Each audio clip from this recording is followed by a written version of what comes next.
Welcome! Today, we will show you how to change your phone number on Wise in just a few easy steps. First, open the Wise app on your mobile device. Log in with your credentials to access your account settings. Next, navigate to your profile.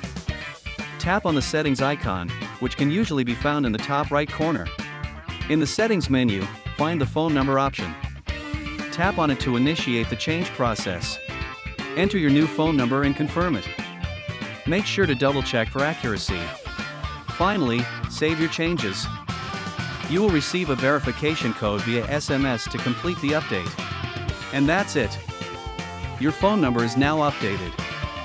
Enjoy secure transactions with Wise. If you found this guide helpful, please like and share it for others to learn. Subscribe for more tips. Thank you for watching. Stay tuned for more quick guides on using Wise effectively. Have questions? Drop them in the comments below, and we'll get back to you swiftly. See you next time. Remember, financial safety is key to successful transactions. Goodbye. Enjoy your financial journey with Wise.